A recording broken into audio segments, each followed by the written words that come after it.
ईद या बकरीद होता है उस समय बहुत भीड़ आ जाती है, इसलिए ईदगाह भर जाती है। ईदगाह का जो इंतजामिया है, जो वहाँ के मुतवलियान है, उनकी अव्यवस्था की वजह से होती है। क्यों आप उनको सड़क पे नमाज पढ़ने पे मजबूर कर रहे हैं? इतनी बड़ी बड़ी संपत्तियां, इतनी बड़ी बड़ी प्रॉपर्टीज, इतनी बड़ी बड़ी ईदगाहें होने के बावजूद जो है आपको रोड पर नमाज पढ़ना सिर्फ जिद में, तो जिद जो है वो इस्लाम में जिद की कोई जगह नहीं है। यातायात व्यवस्था बाधित न करने के लिए कहा जा रहा है। कांवड़ यात्रा निकलती है कि नहीं निकलती? कांवड़ यात्रा है, कांवड़ रोक करके रोड पर कार्यक्रम नहीं कर रहे हैं। नमाज जो है वो यात्रा नहीं है। सो कॉल्ड मुस्लिम स्कॉलर्स वो मुसलमानों को भड़काने की कोशिश कर रहे हैं। महिलाएं, बच्चे, छोटे छोटे बच्चे लोग ट्रैफिक जाम में फंसे फंसे परेशान हो, और उनकी परेशानी के बाद आप ये सोच रहे हो कि आप नमाज पढ़ रहे हो और नमाज आपकी कबूल होगी, तो नहीं हो सकता। हम अल्लाह के सिवा किसी की पूजा नहीं करते, लेकिन हम अपनी माँ का सम्मान करते हैं।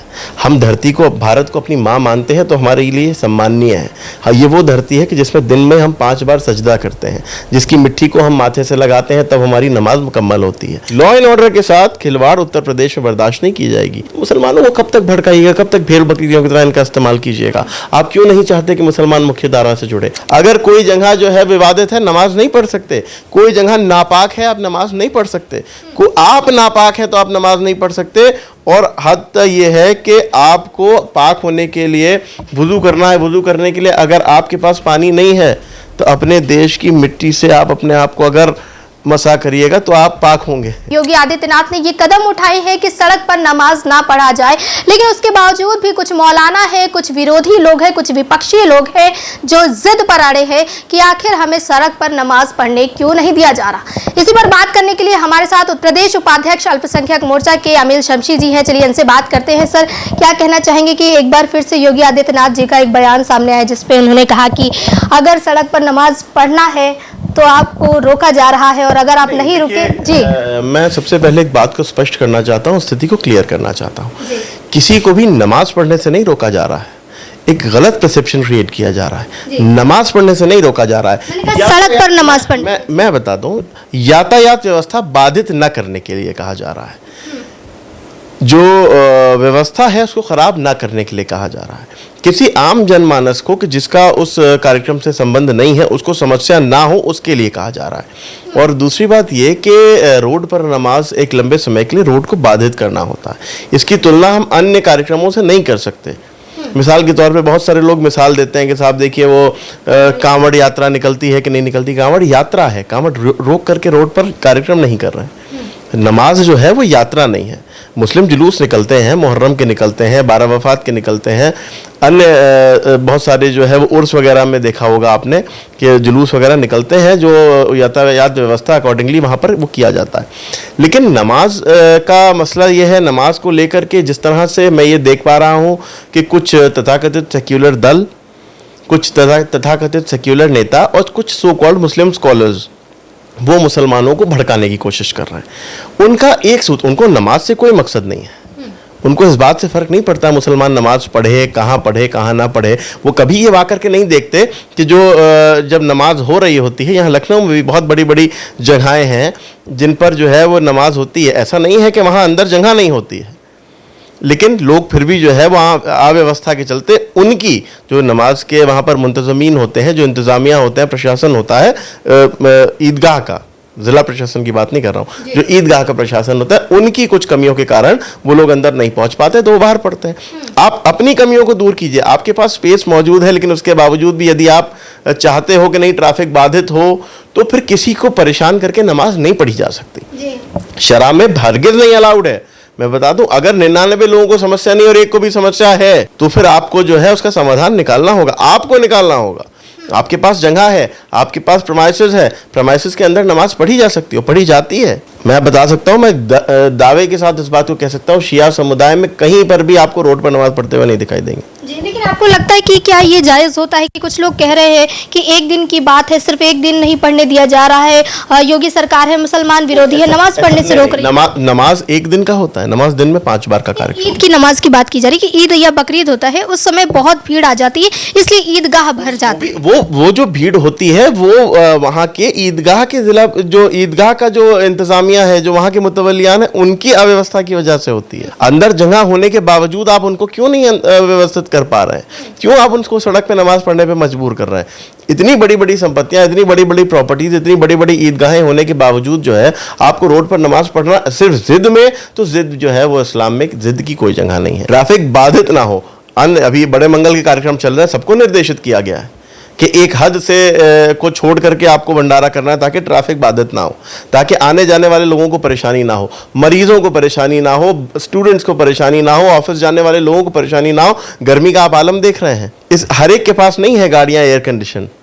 बहुत सारे लोग जो है वो बैटरी रिक्शा से सफ़र करते हैं। गर्मी में महिलाएं, बच्चे, छोटे छोटे बच्चे लोग ट्रैफिक जाम में फंसे फंसे परेशान हो, और उनकी परेशानी के बाद आप ये सोच रहे हो कि आप नमाज पढ़ रहे हो और नमाज आपकी कबूल होगी, तो नहीं हो सकता। आपको सबके बारे में सोचना होगा। मज़हब इस्लाम ये हुक्म देता है कि सबके बारे में सोचिए, सबके बारे में सोच करके वो करिए। दूसरी चीज़ ये कि नमाज रोड पर ही पढ़ी जाए, ये कोई जिद नहीं है। आप ऐसी कोई जिद नहीं कर सकते। क्या जगह नहीं है? फिर आप क्यों लड़ाई लड़ते हो? आप बोलते हो साहब हमारे पास 9 लाख वक्फ की संपत्तियां हैं, तो फिर रोड में नमाज क्यों पढ़नी है हमको? जब हमारे पास वक्फ की संपत्तियां हैं 9 लाख, जब हमारे पास जो है इतनी सारी जगहें हैं, आप बोलते हो वक्फ की संपत्ति जो है वो इबादत के लिए वक्फ है, वो अल्लाह की प्रॉपर्टी है, वो अल्लाह के कामों के लिए प्रॉपर्टी, तो फिर आप नमाज क्यों रोड पे पढ़ रहे हैं? क्यों जिद है कि हमें नमाज रोड पे ही पढ़नी है? ये शायद कुछ ऐसे मौलाना है जो आपने बात की कि धार्मिक जो धर्मगुरु हैं उनको समझ में नहीं आ रहा। खासकर बात की जाए AIMIM के जो राष्ट्रीय प्रवक्ता कहे जाते हैं, उनको भी शायद ये बात समझ नहीं आ रही। वो कह रहे कि योगी सरकार के पेट में दर्द हो रहा है। नहीं, इनका एक सूत्रीय कार्यक्रम है। दर्द किसके पेट में हो रहा है वो भारत की जनता देख रही है। एक सूत्रीय कार्यक्रम है। योगी आदित्यनाथ जी की सरकार, भारतीय जनता पार्टी की सरकार कहती है कि हम सबका साथ, सबका विकास, सबके विश्वास, सबके प्रयास के लिए काम कर रहे हैं। हम सभी धर्मों को उनके धार्मिक कृत्य करने की पूरी आज़ादी देते हैं, उनको सुरक्षा प्रोवाइड करते हैं, उनको सुरक्षा देते हैं। लेकिन हम ये नहीं कर सकते ना कि हम आम नागरिक को परेशान करें। जो अन्य दल हैं, Samajwadi party, Congress, TMC, AIMIM आदि इत्यादि एटसेट्रा जो है, ये जो तथाकथित सेक्युलर दल है, जो अब खुद को सेक्युलर होने का सर्टिफिकेट देते हैं, जो स्वयंभू सेक्युलर हैं, इनका एक सूत्रीय कार्यक्रम है मुस्लिम वोट के तुष्टीकरण की राजनीति। मुस्लिम वोट को ये बताना है कि साहब देखो, हम तो इसलिए लड़ रहे हैं कि नहीं साहब तुम सड़क पे नमाज पढ़ोगे, तुम मुसलमानों से सही बात करो ना। धर्मगुरुओं का फर्ज बनता है कि वो मुसलमानों को सही शरह बताएं। मुसलमान क्या चाह रहा है मायने नहीं रखता, शरा क्या कह रही है, धर्म क्या कह रहा है, वो मायने रखता है। आपको बताना होगा, उनको सही बात बतानी होगी। इन तथाकथित सेक्युलर दलों के बहकावों में आकर के कि साहब मुसलमानों को बहकाने का कोई बहाना चाहिए, मुसलमानों को भड़काने का कोई बहाना चाहिए, उनको बस एहसास कराना है कि नहीं साहब ये सरकार तो आपकी दुश्मन सरकार है। ये सरकार वोट बैंक के तुष्टीकरण की बात नहीं करती। भारतीय जनता पार्टी सबको साथ लेकर के चलने की, सबकी को जो है वो मुख्य धारा से जोड़ने की बात करती है।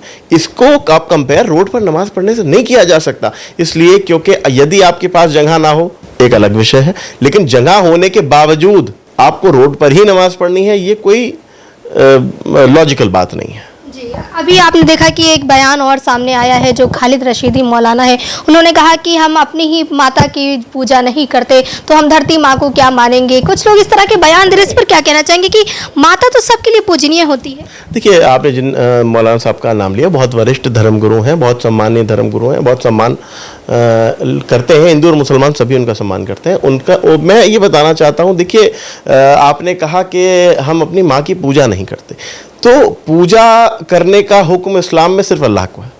हम अल्लाह के सिवा किसी की पूजा नहीं करते, लेकिन हम अपनी माँ का सम्मान करते हैं। हम धरती को, भारत को अपनी माँ मानते हैं, तो हमारे लिए सम्माननीय है।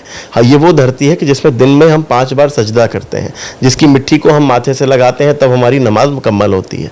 तो ये वो धरती है, और केवल भारत जो जिस मुल्क में रहता है वो उस मुल्क का वफादार, उस मुल्क का मोहब्बत करने वाला, उस मुल्क का हिमायती। तो अपने मुल्क को सम्मान देना ये रसूल की हदीस है। हुब्बुल वतनिल मिनल ईमान, ये रसूल अल्लाह की हदीस है, जिसमें उन्होंने कहा है कि आपको अब आपके वतन से मोहब्बत आपके ईमान का जुज़ है, मतलब आपके ईमान का हिस्सा है। कोई भी हिस्सा अगर आपके मन में जो है वतन के लिए सम्मान नहीं है, तो फिर आपका ईमान मुकम्मल नहीं है। तो पूजनीय और सम्मानीय में अंतर है, और लेकिन ये अपनी देश को, अपने देश की मिट्टी को, अपनी भारत माँ को सम्मान देना हर एक भारतीय नागरिक का फर्ज है, उसका जो है वो कर्तव्य है, उसको ऐसा करना ज़रूरी है और ऐसा करना चाहिए है, क्योंकि ये संविधान भी कहता है, ये कुरान भी कहता है। जी चलिए एक बात और करते हैं कि वारिस पठान जी जिस तरह से लगातार मुख्यमंत्री योगी आदित्यनाथ पर तंज कस रहे हैं, आपने देखा होगा कि जब योगी जी ने जनसंख्या की बात की कि अगर जगह नहीं है तो आप जनसंख्या कम कर लो, इसको लेकर भी, और बाद में कहा कि अगर आप प्यार से नहीं, अभी प्यार से समझा रहे, प्यार से नहीं मानेंगे तो दूसरा रास्ता भी देखा जाएगा। इस पर वारिस पठान कह रहे हैं कि ये एक मुख्यमंत्री की भाषा है। देखिए, उसको वारिस पठान शब्दों का क्या अर्थ निकालते हैं नहीं बता सकते। वो 15 मिनट के लिए पुलिस हटा लो का अर्थ वो नहीं निकाल पाए, लेकिन वो योगी आदित्यनाथ जी की बातों का अर्थ निकाल रहे हैं, तो ये बड़ा सवालिया निशान खुद उनके ऊपर लगता है। दूसरी बात ये कि योगी आदित्यनाथ जी ने कहा कि आपको मैं समझाता हूँ, बताता हूँ, एक हाकिम का फर्ज है कि वो आपको सही बात बताए, और आप अगर फिर भी जिद पे आओगे, लॉ एंड ऑर्डर को डिस्टर्ब करने के लिए करोगे, तो उसके अलग तरीके हैं। लॉ एंड ऑर्डर के साथ खिलवाड़ उत्तर प्रदेश में बर्दाश्त नहीं की जाएगी। ये उत्तर प्रदेश वो उत्तर प्रदेश नहीं है जो 2017 से पहले हुआ करता था। ये वो उत्तर प्रदेश नहीं है जो गुंडों का, माफियाओं का और जो है वो लॉ एंड ऑर्डर से खिलवाड़ करने वालों का प्रदेश माना जाता था। उत्तर प्रदेश 2017 से लॉ एंड ऑर्डर का प्रदेश बन चुका है, दंगा मुक्त प्रदेश बन चुका है, विकसित प्रदेश बन चुका है। तो यहाँ पर जो है वो लॉ एंड ऑर्डर से खिलवाड़ किसी भी सूरत में बर्दाश्त नहीं। और ये एक आम नागरिक की आवाज़ है, ये किसी सरकार की, किसी मंत्री की, किसी पदाधिकारी की, किसी नेता की आवाज़ नहीं है, ये एक आम जनमानस की आवाज़ है। इसलिए क्योंकि जब प्रदेश में जब कोई गुंडा गर्दी करता था, कोई दंगा होता था, कर्फ्यू लगता था, तो सबसे ज़्यादा प्रभावित जो है वो कोई संपन्न परिवार नहीं होता, एक आम परिवार, एक रोज़ कमाने रोज़ खाने वाला परिवार, जिसको हम सीधी भाषा में कहते हैं कि रोज़ कुआं खोदते हैं और रोज़ पानी पीते हैं, उस स्थिति में जीवन व्यापन करने वाला परिवार प्रभावित होता था। एक हफ्ता जब कर्फ्यू लग जाता था ना, तो ये तथाकथित सेक्युलर नेता और ये धर्म के ठेकेदार, धर्मगुरु पूछने नहीं जाते थे कि एक हफ्ते से तुम्हारे बच्चों ने खाना खाया कि नहीं खाया। ये नहीं जानने जाते थे कि तुम्हारे घर की क्या स्थिति है, तुम्हारे घर में कोई बीमारी से मर तो नहीं रहा है, तुम्हारे घर में जो है वो फाके तो नहीं हो रहे हैं, कोई नहीं पूछने जाता था। लेकिन जब फंसते थे तो इन्हीं मुसलमानों को फिर आगे कर देते थे, इन्हीं मुसलमानों को फिर गुमराह कर देते थे, इन्हीं मुसलमानों को फिर भड़का करके आगे कर देते थे। तो मुसलमानों को कब तक भड़काइएगा, कब तक भेड़ बकरियों की तरह इनका इस्तेमाल कीजिएगा? आप क्यों नहीं चाहते कि मुसलमान मुख्य धारा से जुड़े? आप क्यों नहीं चाहते कि मुसलमान जो है वो एक एजुकेटेड कौम बने जैसे कि हुआ करती थी? आप क्यों नहीं चाहते कि मुसलमान जो है वो अपने देश के विकास में अपना योगदान दे? आप क्यों नहीं चाहते कि वो मुसलमान भी जो है वो अल्पसंख्यक का सर्टिफिकेट लेके किनारे ना बैठा रहे, बल्कि मुख्य धारा से जुड़ करके देश के देशवासियों के साथ कंधे से कंधा मिला करके भारत को विश्व गुरु बनाने की ओर बढ़े? आपको मुसलमानों को ये संदेश देना है। आप मुसलमानों को इस बात पे ना बढ़े, नहीं तो उनको सड़क पे ही नमाज पढ़नी है।